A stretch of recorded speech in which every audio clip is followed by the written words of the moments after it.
Hi friends, welcome to Rajalakshmi YouTube channel. ಈ ವಿಡಿಯೋದಲ್ಲಿ ನಾನು ನಿಮಗೆ ಡ್ರೈ ಫ್ರೂಟ್ಸ್ ಲಡ್ಡು ಮಾಡೋದು ಹೇಗೆ ಅಂತ ತಿಳಿಸ್ಕೊಡ್ತಾ ಇದ್ದೀನಿ. ಈ ಡ್ರೈ ಫ್ರೂಟ್ಸ್ ಲಡ್ಡು ಮಾಡೋದಕ್ಕೆ ಬೇಕಾಗುವ ಸಾಮಗ್ರಿಗಳು 50 ಗ್ರಾಮ್ ಒಣದ್ರಾಕ್ಷಿ ತೊಗೊಂಡಿದ್ದೀನಿ, ನಾನು 50 ಗ್ರಾಮ್ ಗೋಡಂಬಿ ತೊಗೊಂಡಿದ್ದೀನಿ, ಹಾಗೆ 50 ಗ್ರಾಮ್ ಬಾದಾಮಿ, 500 ಗ್ರಾಮ್ ಖರ್ಜೂರ ತೊಗೊಂಡಿದ್ದೀನಿ. ನೀವು ಬೇಕಂದರೆ ಪಂಪ್ಕಿನ್ ಸೀಡ್ಸ್ ಎಲ್ಲದನ್ನು ಯೂಸ್ ಮಾಡ್ಕೋಬೋದು. ಇಲ್ಲಿ ಖರ್ಜೂರ ನಾನು ಬೀಜ ತೆಗೆದು ಅದನ್ನು ಮಿಕ್ಸಿಗೆ ಹಾಕ್ಕೊಂಡಿದ್ದೀನಿ. ಸೊ ಇಲ್ಲಿ ಯಾವುದೇ ಪದಾರ್ಥ ನಾನು ಯಾವುದೂ ನೆನೆಸಿಟ್ಟಿಲ್ಲ, ಹಾಗೆ ಡ್ರೈ ಆಗಿರೋದನ್ನೇ ನಾನು ತೊಗೊಂಡು ಯೂಸ್ ಮಾಡ್ತಾಯಿದ್ದೀನಿ. ಫಸ್ಟು ಏನು ಮಾಡಬೇಕಂತಂದರೆ, ನಾವು ಒಂದು ಬಾಣಲಿಗೆ ತುಪ್ಪವನ್ನು ಹಾಕ್ಕೋಬೇಕು. ನಾನು ಈ ಬಾಣಲಿಗೆ 1 ಟೇಬಲ್ ಸ್ಪೂನಷ್ಟು ತುಪ್ಪವನ್ನು ಹಾಕ್ಕೊತಾ ಇದ್ದೀನಿ. ಈ ಎಲ್ಲ ಒಣ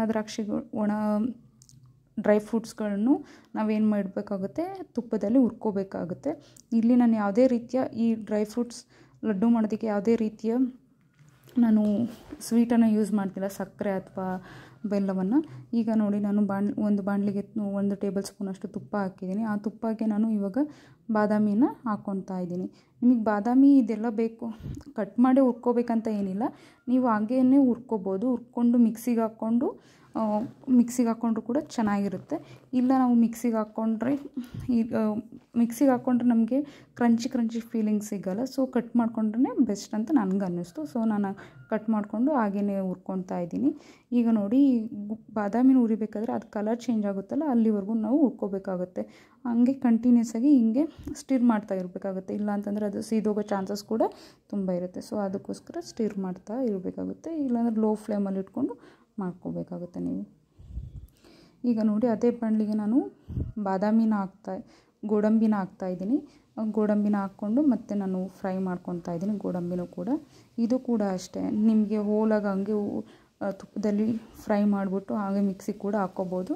ನಾನು ಕ್ರಂಚಿಯಾಗಿರಲಿ ತಿನ್ನಬೇಕಾದ್ರೆ ಲಡ್ಡುನ ಅನ್ನೋ ಒಂದು ಇಂಟೆನ್ಷನಲ್ಲಿ ಎಲ್ಲವನ್ನೂ ಹಾಗೆ ಹಾಕ್ಕೊಂಡಿದ್ದೀನಿ. ಈಗ ನಾನು ಒಣ ದ್ರಾಕ್ಷಿಯನ್ನು ಹುರ್ಕೊತಾ ಇದ್ದೀನಿ. ಹಾಗೆ ಇದನ್ನು ಕೂಡ ಹಂಗೆ ಸ್ಟಿರ್ ಮಾಡ್ತಾ ಇರಬೇಕಾಗುತ್ತೆ, ಇಲ್ಲಾಂದರೆ ಸೀದೋಗ್ಬಿಡುತ್ತೆ ಎಲ್ಲದನ್ನು. ಅದಾದ ನಂತರ ನಾನು ಈ ಖರ್ಜೂರ ಯಾವುದನ್ನು ನಾನು ಮಿಕ್ಸಿಲಿ ಮಾಡಿಟ್ಕೊಂಡಿದ್ನೋ ಅದನ್ನು ನಾನು ಇಲ್ಲಿ ಫ್ರೈ ಮಾಡ್ತಾಯಿದ್ದೀನಿ. ಇದು ಮಿಕ್ಸಿಗೆ ಹಾಕಿರೋದ್ರಿಂದ ಅದು ಉಂಡೆ ಥರ ಆಗುತ್ತೆ. ಸೊ ಅದಕ್ಕೆ ನೀಟಾಗಿ ಫ್ರೈ ಮಾಡ್ಕೊಂಡು ಇಂಟೆನ್ಷನಲ್ಲೇ ಈ ಥರ ಮಾಡ್ಕೊತಾ ಇದ್ದೀನಿ ನಾನು. ನೀವು ಕೂಡ ಅದೇ ಥರ ಮಾಡ್ಕೊಳ್ಳಿ. ಇವಾಗ ಎಲ್ಲವನ್ನೂ ಹುರಿದಿರೋದು ಒಂದೇ ಪ್ಲೇಟ್ಗೆ ಹಾಕ್ಕೊಂಡು ನಾವು ಉಂಡೆಯನ್ನು ಕಟ್ಟಬೇಕಾಗುತ್ತೆ.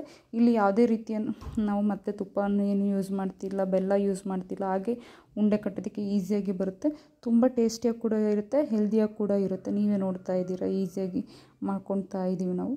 ಸೊ ಇದು ತುಂಬ ಒಳ್ಳೆಯದು, ದಿನಕ್ಕೆ 1 ತಿಂದ್ರೂ ಸಾಕಾಗುತ್ತೆ, ಹೆಲ್ತ್ಗೆ ತುಂಬ ಒಳ್ಳೆಯದು. ಸೊ ಈ ಥರ ಕಾಣಿಸುತ್ತೆ ನೋಡಿ. ಇಲ್ಲ ನೀವು ಮಿಕ್ಸಿಗೆ ಹಾಕ್ಕೊತೀವಿ ಅಂದರೆ ಮಿಕ್ಸಿ ಕೂಡ ಹಾಕ್ಕೋಬೋದು. ಈ ಥರ ಕಾಣಿಸುತ್ತೆ. Thank you for watching.